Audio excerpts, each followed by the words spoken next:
Olá, sou o professor Henrique Lopes do Nascimento, presidente do Sintep Mato Grosso, professor de Ciências Biológicas, mas a aula de hoje não tem nada a ver com biologia. Nós vamos apresentar aqui algumas ferramentas capazes de facilitar o trabalho do líder sindical nos processos de negociação junto aos prefeitos e junto aos governadores. O objetivo, então, dessa aula é instrumentalizar as lideranças sindicais com ferramentas e metodologias capazes de fornecer elementos para a intervenção de forma segura junto ao poder público local, visando, é claro, a implantação do piso salarial profissional ao conjunto de trabalhadores da educação, conjunto esses envolvendo tanto o professor como os demais trabalhadores que atuam no espaço da escola, que são conhecidos como funcionários da educação. Nós temos alguns pontos básicos para a discussão, o que nos facilita avançar nessa metodologia. Primeiro é preciso entender a lógica do federalismo brasileiro. Nós somos um país que nós temos a União, que é o governo federal, o governo dos estados e os governos municipais, todos eles com poder de tributar o cidadão e, inclusive, regulamentar o regime jurídico de seu pessoal. Nós precisamos também estar atentos sobre a lógica do controle social, reconhecer que as receitas da educação não são apenas as receitas do Fundeb, mas sim os 25% constitucionais garantidos na nossa Constituição Federal. A nossa confederação, historicamente, tem a defesa de um plano de carreira unificado que inclua professores e funcionários, uma defesa de uma jornada única de 30 horas semanais de trabalho, visando, é claro, o piso salarial. E por último, nós vamos apresentar aqui a atividade prática, que é o preenchimento das planilhas, onde nós vamos buscar todas as receitas que financiam a educação e fazer aqui com vocês um rápido exercício sobre a lógica da distribuição dessas receitas, seja para a construção do Fundeb, seja para a manutenção e desenvolvimento do ensino como um todo. A lógica do federalismo brasileiro que eu estava falando a vocês é isso aqui. Nós temos, no caso aqui, 5.570 municípios, cada um tem o seu sistema de ensino, além dos 26 estados que também tem o seu sistema de ensino e mais o sistema federal, né, no caso aqui do Distrito Federal. Então, portanto, no Brasil são vários sistemas e se nós não entendermos essa lógica do federalismo, fica difícil, inclusive, entender o porquê que há tantas diferenças entre os entes federados na realidade de piso, carreira e jornada do conjunto de trabalhadores. Precisamos, então, além de entender essa lógica do federalismo, que é a organização política do Estado brasileiro, tem uma questão fundamental nesse diálogo, que é a diferença entre educação e ensino.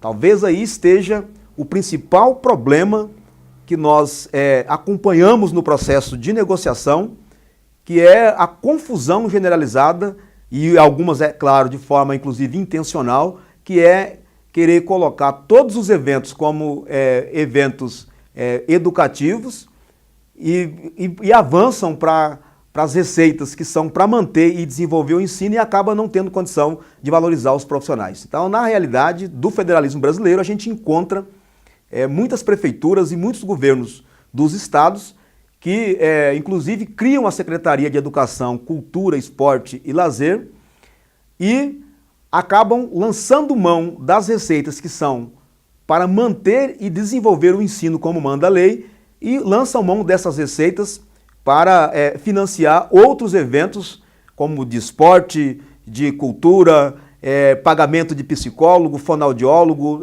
nutricionista. São pessoas essas que às vezes são importantes dentro de um projeto escolar, mas que não devem receber das receitas da educação porque são profissionais de outras carreiras. É importante, então, entender também quais são os recursos que são destinados para manter e desenvolver o ensino, qual é a origem desse dinheiro, né? E como, quando e onde deve ser gasto essas receitas destinadas para manter e desenvolver o ensino.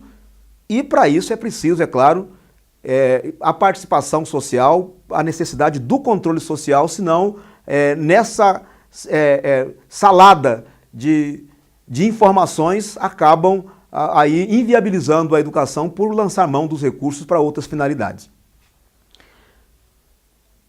Para avançar no financiamento da educação, objetivando garantir a valorização dos trabalhadores, nós temos alguns princípios históricos de carreira defendido aqui na nossa confederação, que é a carreira dos trabalhadores da educação precisa de ser carreira estratégica, portanto não pode ser terceirizada. A jornada de trabalho de 30 horas, com no mínimo 1/3 de horas atividades.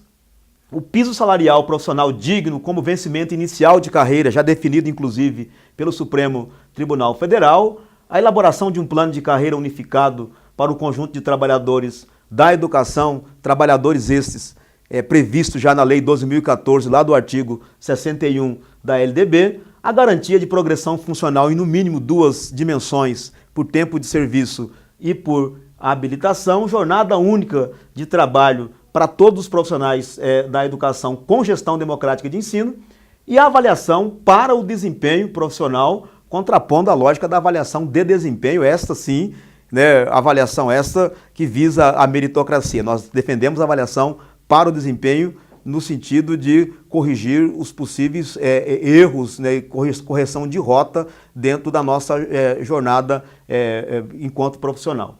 E a profissionalização de todos os funcionários. Temos o princípio de que no espaço da escola todos são educadores. Nós vamos encontrar, né, a figura do professor, a figura daquele que acompanham os professores da educação infantil, educando e ajudando a cuidar das nossas crianças. Temos a figura dos profissionais que atuam na secretaria das escolas e aqueles que cuidam da limpeza, da alimentação das nossas crianças e do transporte dos nossos estudantes. Os nossos princípios é que todos são educadores e, portanto, todos precisam de ser valorizados da mesma maneira.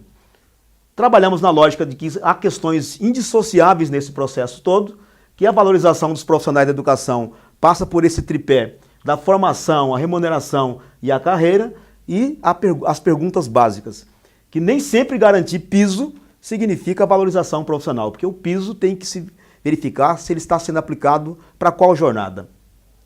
O piso está aplicado em que plano de carreira? E esse plano de carreira contém quais profissionais? Então esses questionamentos básicos precisam de ser avaliados. Aprovamos, através da nossa confederação, essa estrutura de carreira, né, que é uma estrutura única para todos os trabalhadores da educação, aqui assegurando aqui as progressões por tempo de serviço e a progressão conforme a formação de cada cidadão ou cada cidadão que atuam no espaço da escola. Quais são as bases legais que nos garantem, né, a necessidade de avançarmos nessas questões conforme nós estamos aqui assegurando a vocês? Primeiro, eu quero chamar a atenção para o artigo 67 da Lei de Diretrizes e Base da Educação Nacional, da Educação, porque lá vai falar sobre a questão da valorização profissional, passando por concurso público, aperfeiçoamento em serviço, o piso salarial, a progressão funcional e o período reservado para estudos. Nós vamos ter também o artigo 206 da nossa Constituição Federal, que mudou o conceito de que a valorização é para profissional do magistério, dizendo que a valorização é para os profissionais da educação, dentro dos princípios educacionais, com direito, inclusive, a piso e plano de carreira. Então, a nossa Constituição já avançou nesse sentido de garantir que o piso salarial é para todos os trabalhadores. Além disso, tem o arcabouço legal também, aqui incluindo a lei que criou o Fundeb, que estabelece que o fundo é para valorizar os profissionais da educação, a lei 11.738, que criou o piso salarial dos profissionais do magistério, e a lei 12.014, que eu já tinha dito antes aqui, que é lá que vai disciplinar quem são os profissionais da educação com direito, né, a piso e plano de carreira, diferente de muitas práticas que a gente tem encontrado aí pelo país afora. Além disso, também nós temos o Plano Nacional de Educação, que assegura, né, também o processo de valorização dos trabalhadores entre as metas 15 e metas 18. Temos também a resolução do Conselho Nacional de Educação, que assegura a possibilidade, lá no artigo 2º, de termos planos de carreira unificado, e assegura também essa resolução que é preciso fixar o vencimento inicial das carreiras, né, e o piso salarial profissional é preciso ser aplicado e garantir a diferenciação a partir, né, dos níveis de formação de cada trabalhador e trabalhadora da educação. Pode passar o próximo. Pode passar também o próximo. Outra questão que nós queremos chamar a atenção é o conceito de piso conforme a lei do piso. Precisamos de verificar lá textualmente que está escrito que o piso é para a formação de nível médio e que esse piso é para ser aplicado numa jornada de, no máximo, 40 horas. Portanto, se é de, no máximo, 40 horas, o ente federado que tem a autonomia de fazer as suas legislações, né, pode aplicar esse piso para uma jornada inferior a 40 horas. Então, portanto, a exemplo do nosso estado de Mato Grosso, a nossa jornada é única de 30 horas e estamos, inclusive, acima do piso nacional. Pode passar, por favor. Especificamente, o nosso trabalho se dará sobre a questão do financiamento da educação.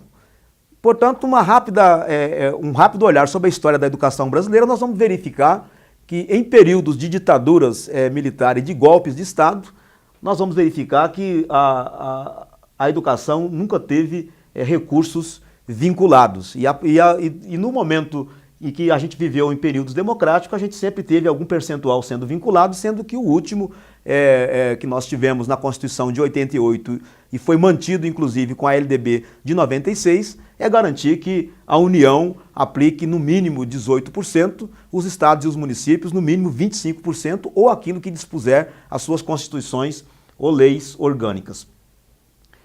Uma questão que nós queremos chamar aqui a atenção é sobre a realidade dessa relação federativa que nós temos no nosso país. Nós vamos verificar aqui que os municípios que apresentam aqui nesse gráfico de pizza aqui, que está em verde, a União, que é no caso o governo federal, é o que está em azul, e os estados aqui representado aqui em vermelho. É curioso, né, e até irritante em certos momentos a gente afirmar, verificar aqui que de cada real arrecadado, nós vamos ver que a União arrecada em torno de 57 centavos, os municípios em torno de 18 centavos e os estados 25 centavos. Porém, quando a gente vai verificar a participação dos entes federados nos gastos públicos com a educação, há uma inversão da lógica, né? Aquele que mais arrecada é o que menos investe. Nós vamos verificar aqui que o governo federal investe 20%, os municípios, que é o que menos arrecada, investe quase que 40%, acompanhado aí dos estados de 41%.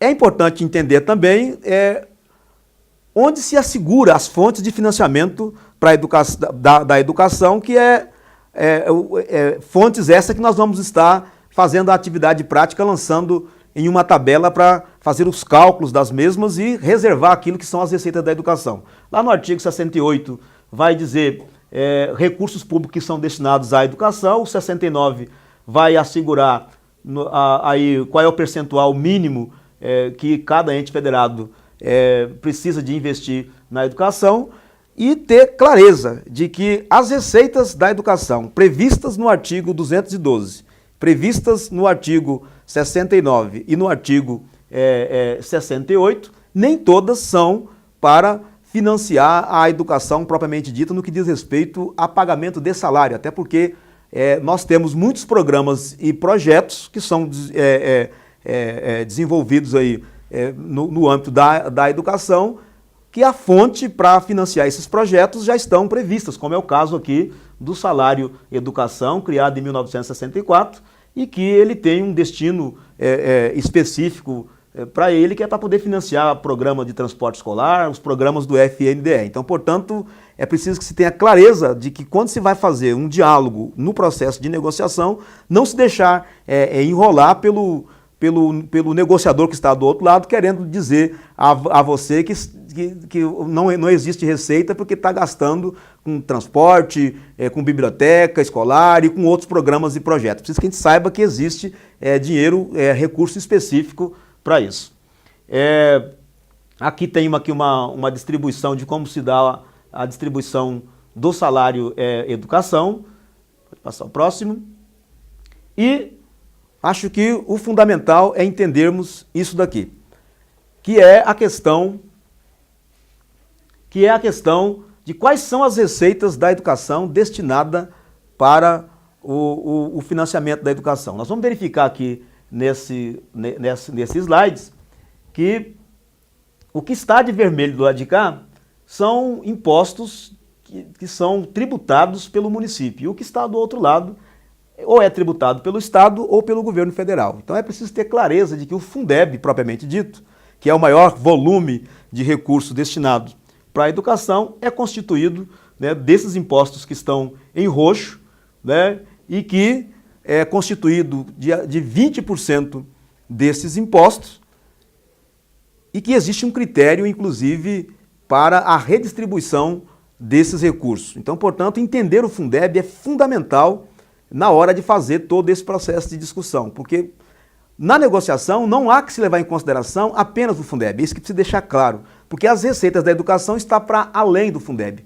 porque o Fundeb é constituído de apenas 20%, né, de alguns impostos, os impostos que são de arrecadação própria do município não compõem o fundo, mas existe uma periodicidade de que o mesmo precisa estar à disposição da Secretaria de Educação para poder financiar a educação lá no município. Então, logo, quando se for discutir qualquer processo de negociação, é preciso levar em consideração os 25% das receitas próprias do município, os 5% que não entraram no Fundeb, que veio direto para a conta do município, e, é claro, o Fundeb, que é acessado com base no número de alunos, que existe um fator de ponderação. Para esse ano, o valor aluno-ano nacional está em R$ 2.875,03, e que, conforme a modalidade de educação atendida, existe o fator de ponderação que pode se acessar mais ou menos desses recursos.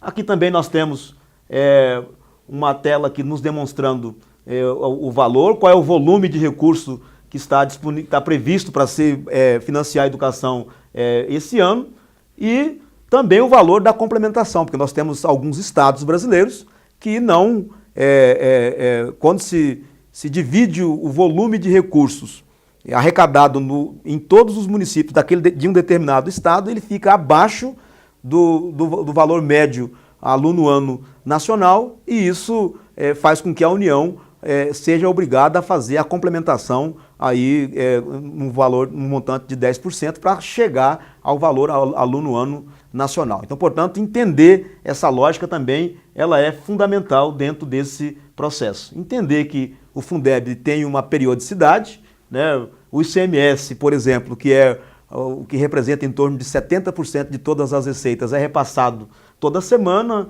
Existem recursos, como é o caso do FPM e do ITR, que é repassado a cada 10 dias. O IPI exportação é repassado a cada mês, e o IPVA e o ITCDM, que é o Imposto sobre Transmissão de Heranças, é conforme o cronograma de cada estado. Pode passar. Vamos também mais adiante, e quero aqui, por último, apresentar os parâmetros que nós temos utilizado para se ter condição de garantir o piso salarial profissional nacional a partir das receitas que nós vamos apurar na próxima aula, mas é preciso a gente entender que é preciso ter critérios nessa lógica do financiamento da educação. Então, nós apresentamos aqui que, para se avançar no piso salarial ao conjunto dos trabalhadores da educação, é preciso considerar a totalidade das receitas constitucionais, observando inclusive o que está escrito no artigo 61, que é o que vai dizer quem pode receber dessas receitas, e o artigo 70, que vai dizer o que pode ser gasto com a educação, e o 71, que vai dizer o que não pode ser gasto com a educação. É preciso que no processo de negociação junto aos entes federados, definir um percentual nunca inferior a 60% do total das receitas para serem gastas com o salário de todos os profissionais da educação. É preciso observar que é preciso ter uma relação média entre o número de alunos por função docente. Então, portanto, uma função docente significa o tempo de permanência por 4 horas na escola de um professor. Então, portanto, na nossa leitura, a média de aluno por função docente tem que ser de no mínimo 20. É preciso também estabelecer uma relação entre o quadro de funcionários por função docente, na nossa leitura de no mínimo 1/3 e no máximo 50%. E creio que talvez um dos itens mais fundamentais nesse slide que nós estamos demonstrando aqui, e o que tem sido o grande gargalo de se avançar no processo de valorização dos trabalhadores, é a inobservância do que está escrito lá no artigo 10, inciso 2 da LDB, que diz que o Estado precisa de celebrar com os municípios forma de colaboração na oferta do ensino fundamental, as quais devem assegurar a distribuição proporcional das receitas, levando em consideração, de acordo com a população a ser atendida e os recursos financeiros disponíveis. O que tem acontecido nessa relação federativa? O ente federado que menos arrecada, que é no caso o município que arrecada em torno de 18% das receitas, quando você vai olhar o quadro de matrícula, nós vamos ter os municípios aí atendendo de 50% a 70% do quadro de matrículas. Isso tem inviabilizado o processo de valorização dos trabalhadores, porque o município acaba atuando numa rede atendendo um quantitativo de alunos que, pela legislação, por aquilo que está estabelecido no artigo 10, inciso 2 da LDB, deveriam estar aí esses alunos no Estado. Então, portanto, esses são alguns dos parâmetros que nós estamos apresentando como possibilidades de se estar mais próximo disso aí para se garantir o piso salarial nacional, a partir das receitas que nós vamos demonstrar para vocês aqui, passo a passo, como é que se faz para se chegar às mesmas. Um abraço, até a próxima aula.